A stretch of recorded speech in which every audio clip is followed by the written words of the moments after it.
الاستقرار مهم جدا جدا لمنطقتنا ولدولتنا.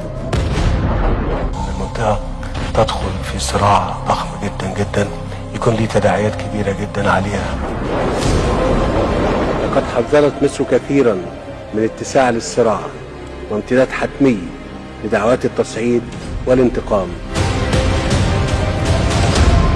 أنا حذرت قبل كده إن اتساع نطاق الصراع ليس في مصلحة المنطقة، والمنطقة كده هتبقى عبارة عن قنبلة موقوتة تأذينا كلنا.